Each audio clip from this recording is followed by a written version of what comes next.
The apartment key was the first clue, not the one on my ring, but the duplicate she handed me 2 weeks ago in case I needed to feed the cat, even though we don't own a damn cat. It was labeled Unit 14B, etched in neat handwriting on a piece of masking tape, and I would have dismissed it if she hadn't tried to hide it in the bottom of her sock drawer under a pile of lacy lingerie I'd never seen her wear, let alone buy. The next morning, a package arrived, addressed to her maiden name, which she hadn't used in years, shipped to an unfamiliar address across town. Curious, I opened it, and there it was, a personalized welcome home doormat that read "The future is ours, J and K," with a heart between the initials. And that's when it hit me, not like a car crash, but like the slow, quiet collapse of an old ceiling, pieces of dust drifting down in silence while everyone keeps sipping tea, pretending the chandelier isn't swaying. I didn't rage or confront her. I didn't break anything. I simply adjusted. Began watching more closely, listening when she thought I wasn't, observing her tiny inconsistencies, the small stutters in her stories, the way she'd suddenly be unavailable at odd hours. I noticed how she started wearing perfume she said gave her a headache for the last 5 years. I observed her delete text a little too quickly when I walked by, and how she suddenly started locking her phone, something she hadn't done since we were dating. But the most damning thing wasn't even the key, or the package, or the perfume. It was the dog. We don't have a dog either. Never did. But 2 weeks after the key incident, she came home with a faint scent of wet fur and cedar chips, like she'd been at a pet store or someone's house who owned one. When I mentioned it, she blinked, stuttered something about walking past a dog groomer, then quickly changed the subject. So I played dumb, smiled, nodded, said, "Makes sense," then waited. A few days later, she left for her usual book club meeting, dressed way too sharp for discussing little fires everywhere, and I followed her, not directly, just enough to keep tabs. She drove to that same unfamiliar address, Unit 14B. I parked half a block away and watched from my rearview mirror. She used the key, let herself in. She didn't even knock. A few minutes later, a man came out to take out the trash. Tall, fit, no ring. He was wearing one of my old college sweatshirts. My alma mater. She'd given it to him. That same week, I called the building management, posing as a potential renter, inquiring about vacancies. I asked casually who lived in Unit 14B. The woman on the phone said it had recently been leased to a K. Miles, my wife's maiden name. When I asked who the co-signer was, she said there wasn't one. All hers. That told me everything I needed to know. She wasn't just cheating. She was building a second life. A fresh start. A new place. A new man. A new dog. All while I was at home preparing her birthday dinner, vacuuming the rug she said she loved, folding the clothes she never wore. So I didn't confront her. Not yet. I kept smiling. I gave her more rope. I let her think she was getting away with it. And all the while, I was crafting my next move. Quietly. Carefully. Ruthlessly. I would let her lover feel the weight of her lies first.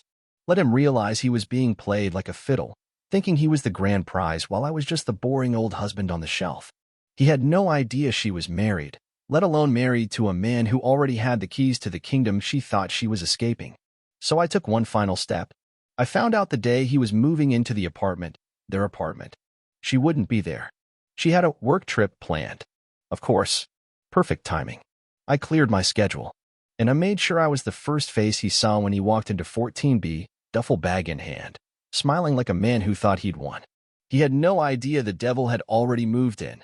We used to have this little ritual every Sunday morning, coffee on the balcony, her legs draped over mine, our catless home quietly humming with that peaceful silence only couples deeply in sync seem to understand. She'd talk about everything and nothing at once. Ideas for redecorating the living room, a random podcast she heard, how she wanted to start a herb garden even though we'd kill every plant we ever touched.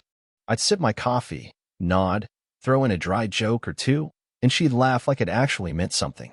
That stopped sometime last fall, replaced by her self-care Sundays. What began as yoga at home turned into hot yoga classes across town, followed by brunch with the girls who, strangely, never showed up in any photos. I wasn't suspicious at first. People change. I figured maybe she really was trying to get healthier, more centered. She talked a lot about growth, journaling, reconnecting with herself. I supported it. Bought her the fancy mat, new water bottle, even paid for her first 3 months at the studio. But something in her eyes shifted. They weren't softer from inner peace. They were harder, sharper. like she was constantly thinking 3 conversations ahead of me, already bored of the present one. The way she used to look at me, warm, with a flicker of mischief, was now replaced with polite attentiveness, like a hostess checking in on a guest she hopes will leave soon. She didn't stop loving me all at once. She just stopped loving me loudly. The kiss at the door became a nod. The late-night talks became headphone silence. She'd be on her phone at odd hours, not giggling or even smiling, just typing quickly and locking it as I walked by. She said it was work. I wanted to believe that. I needed to. So I let it slide. Then came the boundaries talk. She brought it up one evening after dinner, her tone soft, careful, like a therapist delivering bad news. I just need some emotional space to figure out who I am outside of us, she said, as if us was a country she was trying to immigrate from. I nodded like I understood, even though I didn't. I was still in love with her. That was the worst part. She still slept next to me, wore my hoodies around the house, smiled for photos when her mother visited. But it was like living with a beautiful ghost, there, but never really with me. I noticed other things too, small details that screamed if you knew how to listen. Her texts started disappearing. She turned off read receipts. Her iCloud photos were no longer shared with me. She changed her password accidentally and never bothered to fix it. Her wardrobe began to shift, more tight jeans, more push-up bras, clothes she hadn't worn since her 20s. When I teased her about dressing like she had a secret admirer, she laughed, but not in the usual way. It was hollow, like she was laughing at me, not with me. Then came the nights she stayed late at work. First once a week, then twice. Then she just stopped giving a reason. "I'll be late," was all I got. No explanation. No apology. Just a flat announcement like I was her doorman, not her husband. And I kept pretending it was okay. I wanted so badly to believe this was just a phase. That maybe I was the one who needed to change, try harder, be more attentive. So I cooked more, cleaned, planned a weekend trip she ghosted last minute because of a migraine. I even started therapy, not because I thought I needed it, but because she once said, "You should talk to someone." She never asked how it went. What really cracked me wasn't the big gestures, it was the way she stopped sharing the small things. She'd come home with a new book and wouldn't tell me what it was. She started playing music I didn't recognize, songs that didn't remind me of us. Her phone rang once while she was in the shower, and I swear I saw a name I didn't know flash on the screen at Jay. Just Jay. I didn't pick it up. I just stared at it like it was a snake under glass, knowing it could bite but not ready to break the glass yet. I even asked, later, casually, "Hey, who's Jay?" She blinked once, too long, then smiled. "Oh, just someone from work." She kissed me on the cheek before turning away. And that was the moment I realized something was truly off, not because she lied, but because she lied well. It didn't feel clumsy. It felt practiced, rehearsed, like I wasn't the first person she'd told that line to. But still, I didn't confront her. Not yet. I clung to the idea of us, to the memories we'd made, to the life I thought we were building. I told myself everyone hits rough patches. That maybe this was just her figuring herself out. That maybe love didn't always look like romance. Sometimes it looked like patience. I told myself all of that, until I found the apartment key. Then the welcome mat. Then the sweatshirt on another man's body. And suddenly, patience looked a lot like stupidity. But I still didn't rage. I just smiled, quietly stepped aside, and let her keep walking straight into the trap. She didn't know I'd been building one cracked smile at a time. It was the ringtone that did it. Of all things, a simple ringtone, one I didn't recognize but now can't forget. A smooth jazz loop, lazy and smug, coming from the Bluetooth in her car as I drove it to get the oil changed, something she asked me to do because she was too swamped. The phone had auto-connected, and when the call came through, the name on the dash read, "My Sweet Escape," with a little cherry emoji next to it, and in that instant, time slowed. My hands didn't tremble. My breath didn't catch. I just stared at the glowing letters, the phone vibrating happily in the cup holder, and felt something inside me snap, not loud, not dramatic, but quiet and irreversible, like the gentle crack of frost on glass just before it shatters. I didn't answer the call. I didn't need to. The name said everything. It was the tone she used when she spoke to him. I realized, the tone that used to be reserved for me, but had vanished months ago. Soft, teasing, indulgent. Not something you name a contact lightly. I let it ring out. Parked the car. Got the oil changed like nothing happened. Drove it home. When I handed her the keys, I studied her face. Not to accuse her, but to see if she'd flinch. She didn't. She thanked me with a kiss on the cheek and walked back inside. typing on her phone with a faint smile curling at her lips, no doubt texting him, the man who was now her escape from the life we built together. That night, I lay in bed while she slept next to me, curled in her usual fetal position, back turned, breathing steady. I stared at the ceiling, not angry, not even sad, just profoundly empty. I replayed everything. The way she started using new shampoo, but never told me. The unexplained hotel rewards points email I caught a glimpse of 2 weeks ago. The lipstick stain I found on a shirt she claimed hadn't been worn in months, hung back up without washing. The receipts from coffee shops on the opposite end of town. Every piece of the puzzle clicked into place, and the picture it formed was brutal. Not just infidelity, deception, routine betrayal woven seamlessly into daily life. Lies told with the same tone she used to ask if I wanted anything from the grocery store. It wasn't the cheating that broke me. It was the disrespect of it. The confidence. The entitlement. Like she'd already rewritten the story of US. Cast me as some irrelevant supporting character who'd quietly bow out when she handed him the lead role. She never once thought I'd fight back. Never considered I might be watching just as closely as she was hiding. And that was her mistake. That night, I got out of bed without a sound, walked to my office, and opened a new notebook. I wrote one word at the top of the page, in-game. Below it, I began outlining every detail I'd collected so far. Times, dates, patterns, the name of the apartment complex, the monogrammed doormat, the fake story she told him, widowed, healing, not ready to go public yet. All of it. I started creating a profile of him too. Name, job, hobbies, social media accounts, mutual connections. I wanted to know what he thought of her, what version of her she'd fed him. She probably painted me as the villain, some cold, unloving man she had to survive. That's what burned the most. Not that she was unfaithful, but that she built a version of me I didn't recognize and sold it to another man like a used car. But I wouldn't confront her. Not yet. I didn't want apologies. I wanted precision. I wanted him to see the truth the way I saw it. Slowly, methodically, crushingly.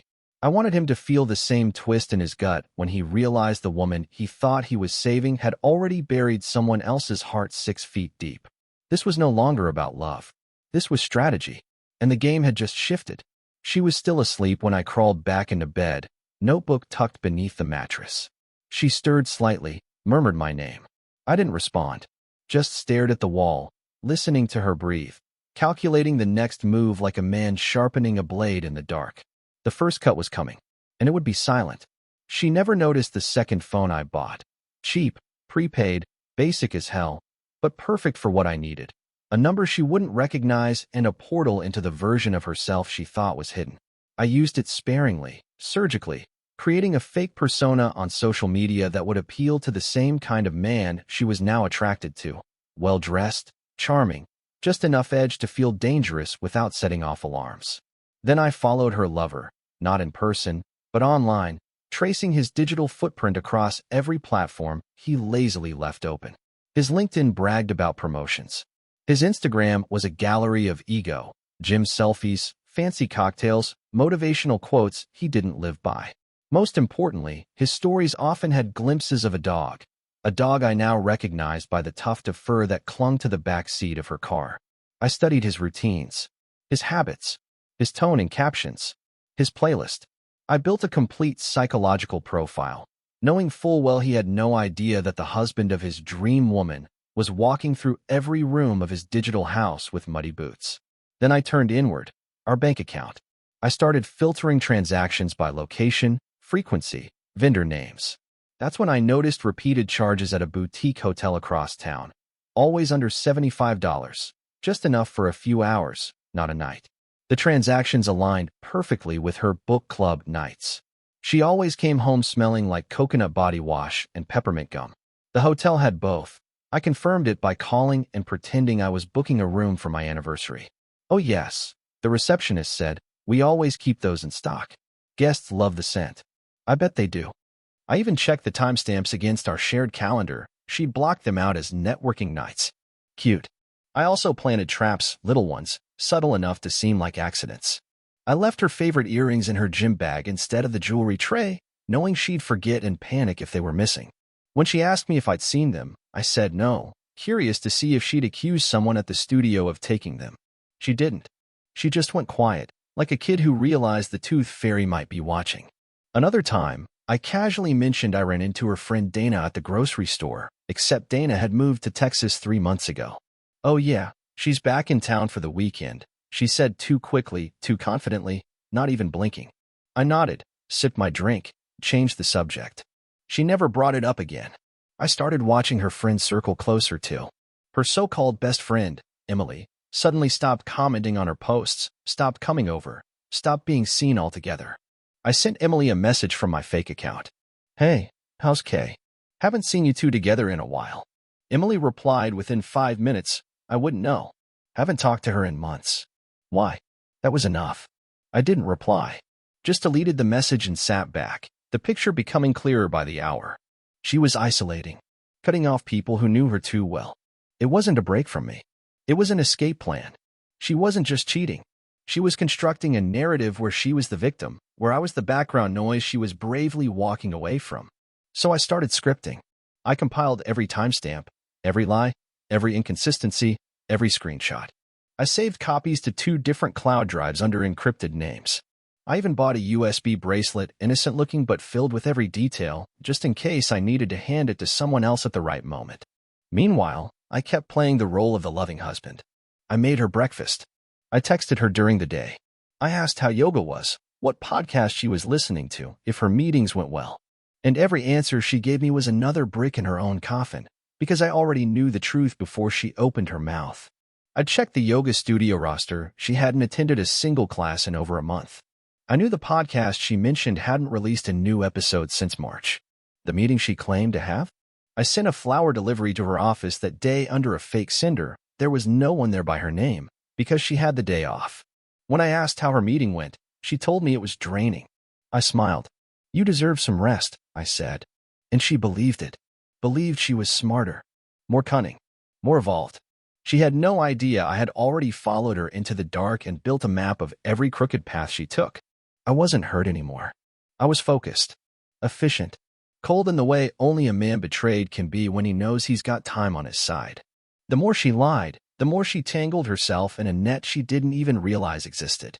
And I waited, calmly, patiently, for the perfect moment to pull it tight. She always loved rooftop bars. Something about the skyline made her feel powerful, like she was part of some exclusive club only the enlightened could enter. So when I told her I'd made reservations at the Ember Lounge, the newest high-rise spot with panoramic views and a month-long waitlist, she lit up in that way I hadn't seen in months, touched my arm, kissed my cheek, asked what the occasion was. "Just felt like celebrating you," I said. She wore the red dress, the one she knew made me stare, and I buttoned my shirt with surgical calm, part a fortress of silence behind my ribs. We took the elevator up together, her fingers loosely curled around mine, completely unaware of the trap she was about to step into with stilettos clicking like a countdown. The hostess led us to a reserved table by the glass edge, 2 wine glasses already waiting, the city glowing behind her like some twisted altar. I ordered her favorite, Pinot Noir, earthy, velvety, then excused myself to the restroom, where I gave the nod to the man standing by the bar, a former coworker turned reluctant ally. He'd been the one who caught them last week. Her and Jay sitting close in a corner cafe an hour from the city, hands touching, her head tilted with that same performative vulnerability she used to save for me. He snapped a photo, sent it without a word. Tonight, he was here to deliver the final piece, an innocuous man with a tablet and a job to do. I returned to the table just as he approached, pretending to be a waiter offering complimentary dessert. "Would you like to try our new seasonal special?" he asked, placing the small device on the table like it was nothing more than a digital menu. She smiled, intrigued, reached out, and then froze. The screen lit up with a photo. Her. In that white cardigan she never wore around me anymore. Sitting on a bench outside the boutique hotel, leaning into a man I now knew too well. Their faces close, lips nearly touching, hands entwined. Her hand, the left one, bare. Her wedding ring gone. She didn't move, didn't breathe, just stared at the image like it was a portal into a future she thought no one else had access to. "That's not," she started, voice brittle. "Not what it looks like," she said, grasping at the script with shaking hands. I said nothing, just took a sip of wine. "We were just talking," she added quickly, eyes darting, scanning the bar, maybe looking for exits, maybe wondering if he was here. I was confused. It wasn't serious. It's not like we planned anything. Her voice cracked, panic threading the edges. It was a mistake, okay? One stupid mistake. I set my glass down slowly, looked at her, not with rage, not even disappointment, just the kind of detached clarity that hits when you've already buried the version of a person you used to love. You moved into an apartment with him under your maiden name, I said evenly, watching her flinch like it was a bullet. You gave him my clothes. Told him I was dead. Her mouth opened, then closed. I had to, she whispered, shifting now into justification. You were smothering me. You didn't see me anymore. He made me feel alive again. I nodded, as if I were listening to a business pitch. And that justified building an entire second life while still sharing my bed? I asked, my tone cold, surgical. That justified the fake meetings, the hotel bills, the lies stacked so high you lost track of who you even were? Her face darkened, twisting. You always act like you're better than everyone, she snapped, now reaching for the next phase, blame. So perfect. So in control. You don't feel. You don't see people. Maybe if you weren't so emotionally unavailable, I wouldn't have had to look elsewhere. I let the words hang there. Let her taste their bitterness. You weren't looking elsewhere, I said, still calm. You were running. You told him I was a monster. You told him you were saving yourself. And the irony is, he believed it. Her eyes burned now, what with frustration, but not remorse. He loves me, she said, almost like a challenge. I leaned forward, voice low but sharp. He loves the version of you that doesn't exist. The tragic widow. The damsel. The reborn goddess who clawed her way out of misery. But what happens when he finds out you were just a bored wife who didn't have the courage to leave like an adult? Her lip trembled. She reached for her wine glass with a hand that no longer felt elegant, just desperate. You think you've won, she muttered. But I'm not ashamed. I finally did something for myself. I tilted my head. Then why are you shaking? The words landed like a guillotine. Her facade cracked, eyes darting, pulse racing in her throat, the polished mask slipping. For a second, just one, I saw the fear. The realization. The knowledge that everything she built was about to collapse. And I didn't move. Didn't leave. I just sat there, wine untouched, silence heavy, watching her unravel under the weight of a truth she could no longer bend. Her face twisted the second she realized I wasn't going to scream, wasn't going to beg or plead or ask her why, and that silence, my silence, became the thing that finally broke her composure. She pushed back from the table, voice rising like smoke from a fire she couldn't control anymore, throwing out her first grenade. You smothered me. You never let me breathe. She was already leaning forward, hand shaking, fury masking fear, but I just looked at her like she was a stranger in an elevator telling a story that didn't interest me. You were the safe option, she snarled. The predictable guy. That's what I needed at first, but Jesus, you were so boring, so small. I didn't blink.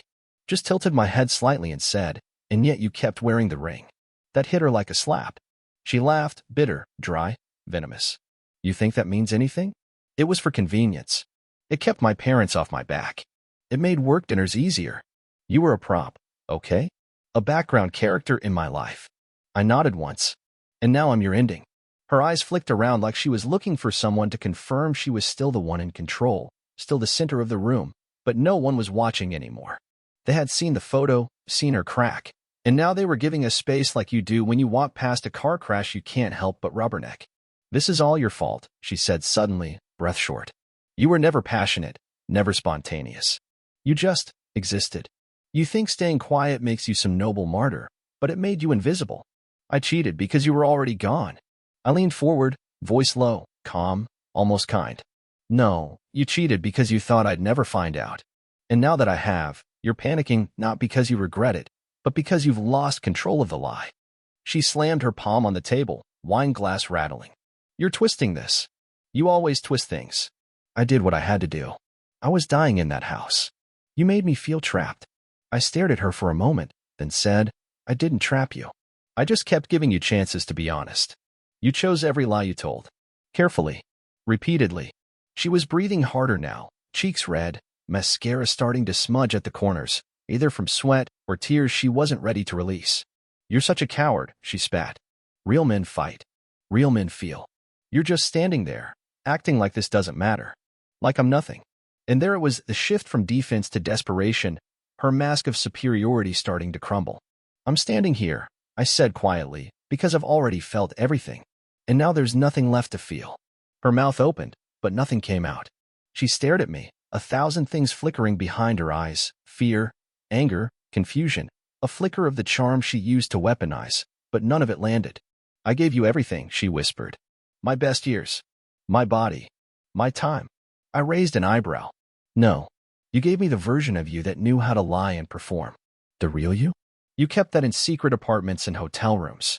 And now he gets to meet her, too." She stood up fast, knocking her chair back, fist clenched, voice too loud now for the space. "You're not better than me. You just plan longer. You think this makes you noble? You're a manipulative, cold-blooded freak." I stood slowly, folding my napkin with surgical care. "No. I'm just what happens when the nice guy stops pretending he doesn't see the knife in his back." She stared at me like she didn't recognize me anymore, and she didn't. Because the man who once loved her, the man who forgave her flaws and made excuses for her absences and bought her favorite flowers even when she didn't say thank you, he died the day she saved another man in her phone as my sweet escape. And the man who stood before her now wasn't angry, wasn't broken. He was done. She knew it. And that terrified her more than any screaming ever could. Because for the first time, she wasn't in control, not of the story, not of the moment, not of me. And now she had to sit in the wreckage she created, knowing the only person who ever truly knew her, ever truly saw her, was walking away without needing to destroy her. Because she had already done that all by herself. I started the morning after the rooftop bar, before she even woke up, before the hangover of confrontation could curdle into fresh lies, because by the time her eyes opened, the first domino had already fallen. I logged into our joint accounts and began siphoning. Quietly, legally. I wasn't reckless. I moved every cent I could claim to a new account in my name only, backed by documentation she'd signed years ago in her eagerness to seem independent. The savings account she thought was ours had always technically been mine, tied to my premarital earnings. The credit cards were canceled next. Hers declined one after the other before noon, starting with her mobile payment at her favorite overpriced coffee shop, where I imagined the barista awkwardly said, "Sorry, it didn't go through." I gave her the illusion of routine while I built the machine to strip her bare. I spent the next day in meetings with 2 lawyers, one for divorce, one for asset protection. No drama, no sob stories, just facts, files, and timelines. Every message she'd sent him, every receipt, every timestamped GPS coordinate. I handed it all over like blueprints. I already knew which state statutes favored me, which infidelity clauses would trigger what conditions. She never bothered to read the fine print on anything. That would cost her now. While she planned her next yoga retreat, I was planning her financial funeral. But that was just the start. I timed the next wave for the day she hosted a women's empowerment webinar through her company, broadcasting from our guest room with a smile so fake I could practically hear it crack through the door. 10 minutes into her speech about integrity and self-discovery, her boss received an anonymous package, 1 USB drive, 1 envelope. Inside, screenshots of her using company funds to book networking trips to hotels with her affair partner, all logged under false pretenses. The voice memo she accidentally recorded, moaning his name while giggling about skipping the company dinner, was just a bonus. Her HR rep opened it during lunch. Her boss followed up with an internal ethics complaint that same evening. I didn't even have to call. I knew how the process would unfold. I'd read the employee handbook more thoroughly than she had.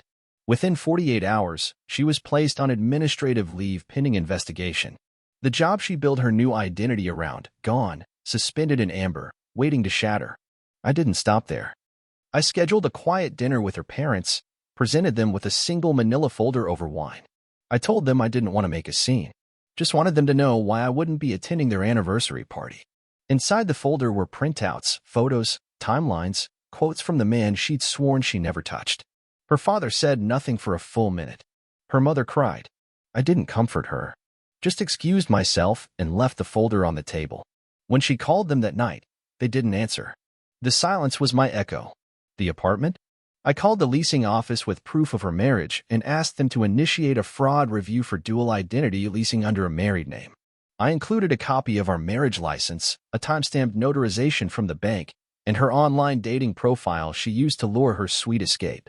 Her lease was voided within the week for misrepresentation. She returned to find a notice taped to the door. I let her stew in confusion, didn't respond to her texts asking if I'd messed with something. Let her question her own stability while the ground she thought was solid began to cave beneath her. The dog? Turned out it was his. I paid a visit to the vet's office she listed on the microchip registry, using the address she once accidentally shared when a delivery got mixed up. I made a quiet report about animal welfare concerns, citing neglect, emotional instability of the owner, unsafe housing changes. They flagged the account. When he tried to board the dog the next week for a trip with her, he was denied service pending a review. Small, petty, but effective. The final step was personal. I updated the guest list to a small gala we had both committed to months ago, something she couldn't publicly pull out of without damaging her social clout. I arrived early. She came late, walking in radiant and fake, expecting to win the room. That's when she saw the new woman on my arm, elegant, poised, real. Someone who knew the truth and didn't flinch. Her smile faltered. My new partner smiled brighter. And I introduced her to every person my ex-wife used to charm, one by one, while my ex stood on the sidelines, blinking too fast, realizing she wasn't invited into the conversation anymore. She still thought she had time. She didn't. Every door she thought would open for her was now locked, and she couldn't even find the handle. And through it all, I said nothing cruel. I used no foul words. I didn't raise my voice. I simply let gravity do its job and watched her life fall exactly as it should. She walked into the ballroom like she still believed she had a kingdom, like the crown hadn't already been stripped from her head and replaced with the weight of her own lies, chin lifted, dress tight, heels striking marble as if every step might still command attention. But the silence that followed her wasn't awe, it was judgment wearing the mask of politeness. Eyes flicked up from champagne glasses, from dinner plates, from carefully rehearsed small talk, and the whispers began not in huddled corners but right in front of her, sharp enough for her to hear, but quiet enough for her to pretend she didn't. She smiled through it, too wide, too stiff, like someone trying to bluff their way out of a fire with a bucket of gasoline. She saw me across the room, perfectly still in my tailored suit, standing beside a woman whose elegance didn't come from makeup or jewelry but from the fact that she had nothing to hide, and my ex-wife's smile twitched, just slightly, as if a nerve had gone rogue. She made her way toward me like it was just another event, like nothing had changed, like this wasn't the final act of her unraveling playing out in real time. But I didn't move, didn't blink, just watched. And so did everyone else. Her father was by the bar, expression frozen, arms crossed. Her mother, sitting near the head table, wouldn't meet her eyes. Her best friend, once her fiercest defender, was seated beside me, legs crossed, sipping wine, offering nothing but a cold nod when my ex finally arrived at our circle. "Well," she said, trying to laugh, voice already tight, "this is awkward." No one laughed. I didn't speak. She glanced around, desperation flickering beneath the mascara and forced cheer. "Really?" she asked, louder now, fake amusement fading. "You're all just going to stand there? Judge me? Like you've never made a mistake?" Still silence. Then someone cleared their throat.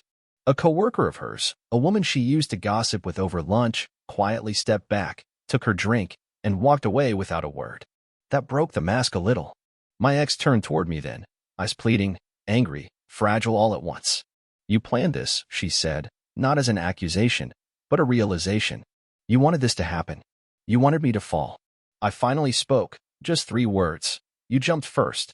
Her breath hitched, chest rising. She tried to laugh again, this time bitter. "I was unhappy. I needed something else. You knew that. You knew that." She looked at the others now, searching for sympathy. He didn't care. He stopped caring years ago. I was just supposed to shrink so he could feel like a king. I tilted my head slightly, nothing more, and watched as the last remnants of her control cracked beneath her own voice. The man she cheated with wasn't here, because I'd made sure he found out the truth 2 days before, with timestamps, photos, and a short letter explaining that the woman he thought he loved had simply played him in a better suit. He blocked her on everything. Deleted the messages. He didn't even respond when she called from a different number. She was alone now, not metaphorically, but viscerally, tangibly. Every person who once orbited her life was gone or watching her collapse from the safety of distance. "You think this makes you strong?" she hissed, now aiming everything she had left at me. "You think you're some kind of hero because you sat back and let me fall apart? You're a coward. You let it happen." I looked her in the eyes, calm as ever. "No," I said, voice quiet but unmistakable, "I let you finish the performance." That landed like a hammer. Her eyes widened. Her mouth opened, but no words came. She took a step back, stumbled slightly, hand catching the edge of a chair. Her perfect hair, her flawless dress, None of it mattered anymore. Because no one was watching to admire. They were watching to remember. To witness the moment when the woman who thought she could outsmart guilt, consequences, and truth learned that masks don't survive when the lights go up. And I stood there, unmoved, not gloating, not smiling, just there. Present. Unshaken. She looked at me one last time, and in that stare was everything. Her hatred, her regret, her confusion, her need for a reaction. But she got none. I didn't need to walk away.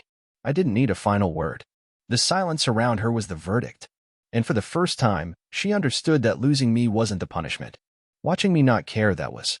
The second confrontation wasn't planned, but it was inevitable, like thunder after a lightning strike that had been waiting to tear the sky open. It happened at her parents' house, a family dinner they insisted on hosting to talk things through. But by the time we arrived, the entire place was a powder keg with a lit match dancing in the air. Her father stood rigid in the corner, arms crossed, jaw clenched, while her mother sat on the edge of the couch like she might dissolve if she moved too fast. My sister was there too, and so were a few mutual friends who thought this was going to be some sort of mature reconciliation. But when she walked in, wearing fake sorrow like perfume, the air cracked. She gave me that same little smirk she used to get away with everything. "So, this is how you're going to play it," she said, arms folded, tone biting. "Dragging our mess into everyone else's lap? Real classy." I turned slowly, eyes locking on her with a stillness that made the room fall silent. "No," I said, voice sharp enough to cut bone. "You dragged them in when you started building a second life while smiling at family barbecues like nothing was wrong." She scoffed, rolling her eyes. "Here we go with the drama. You act like you were some perfect husband. You were cold. Predictable. You wouldn't know how to fight for someone if your life depended on it." My sister stepped forward then, mouth opening, but I raised a hand. "Not yet. I didn't have to fight," I said, "because I thought I already won. I thought we were a team. I didn't know you were busy auditioning replacements behind my back." The room shifted, friends whispering, her mother choking back a sob. She laughed bitterly, voice rising. "You think this is all me? You never saw me. I begged you to be present. I begged you to feel something." I stepped forward, slow and deliberate. "You begged for attention while deleting messages from your sweet escape and paying for hotel rooms with money from our account." Her eyes widened, panic finally leaking through the cracks in her composure. "You went through my stuff? You were spying on me." "I was waking up," I snapped. "Waking up to the fact that the woman I married died the moment she decided to play victim while stabbing me in the back." Her father finally spoke, voice gravel and shame. "Is that true?" he asked her quietly. "You lied about work trips?" "Don't turn on me," she shouted at him. "You don't know what it was like living with him. He's a robot. A ghost in a suit. He didn't touch me for months. Because you were already gone," I yelled, the first time my voice cracked through the walls. I was holding a corpse that smiled in photos and moaned someone else's name when I wasn't around. The room gasped, real gasps, hands over mouths, someone muttering "Jesus Christ." Her friends looked away. My sister stepped closer, standing behind me like a shadow made of loyalty. "You always do this," my ex said, voice high and cracking. "You always twist things to make yourself look like the victim. You're a manipulator." "No," I said, voice calm again. "You manipulated. You lied. You created a narrative where you were some brave survivor, crawling out of a prison you built in your own head. But I wasn't the warden. I was the fool still hanging photos of us on the wall while you were out naming your lover's dog." She screamed then, high, raw, desperate. "You think you're better than me? You're nothing. You're just a man with a fragile ego who couldn't handle the fact that someone else made me feel alive." "No," I said. "I'm just the man who stood by while you tore everything down. And now I'm the one bearing what's left with dignity you couldn't fake if your life depended on it." She lunged forward. Someone stepped between us. Her cousin maybe.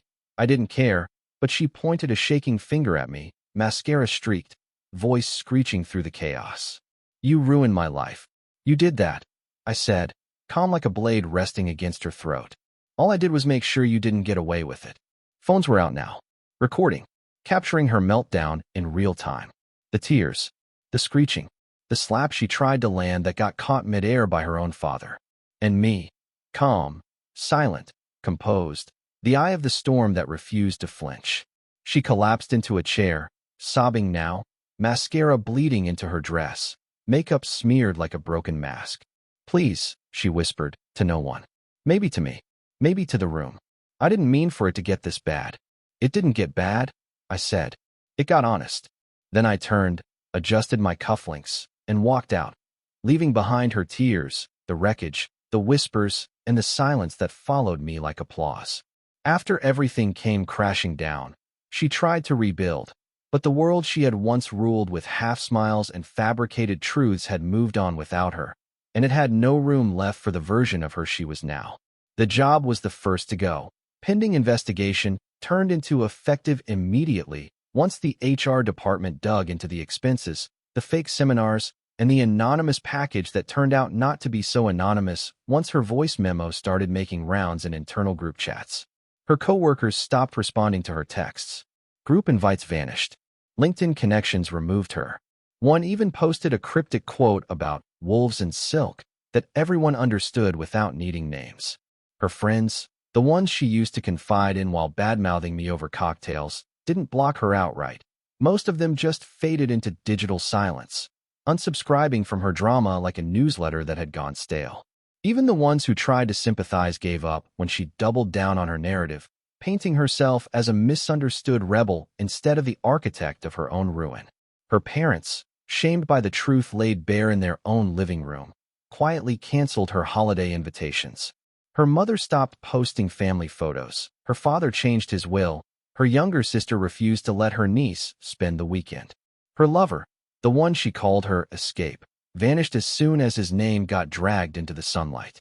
The second he realized she'd lied to him too, that he was just a prop in her tragic heroine story, he cut ties, blocked her number, and took the dog with him.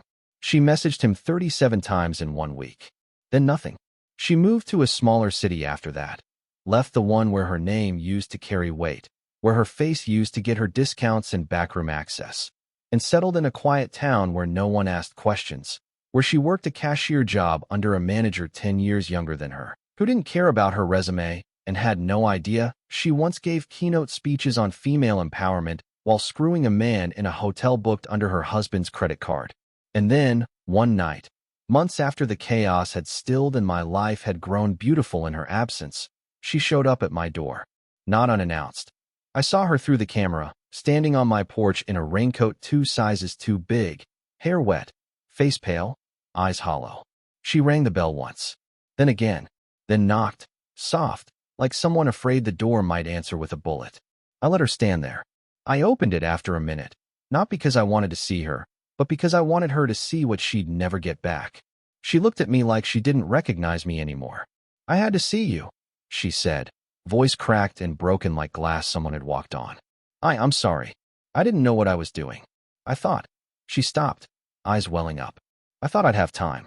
I thought I could fix it." I didn't speak. She tried to smile, but it came out twisted. "I still love you. I always did. I just got lost. I lost myself. And you. And everything." I studied her face, the way her lips trembled, the way her shoulders sagged under the weight of choices she once made with her chin high and heels clicking. "I still have your sweater," she whispered. "The gray one. I sleep in it sometimes. I dream about you." I let the silence stretch. Let her hear how loud her fall had become. She reached for me, desperate. "Please, just tell me you think about me too. Just once. I need to hear it."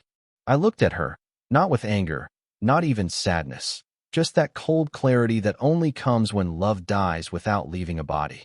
"Strange," I said. "I don't even remember your name anymore." Her hand dropped. Her mouth opened, then closed.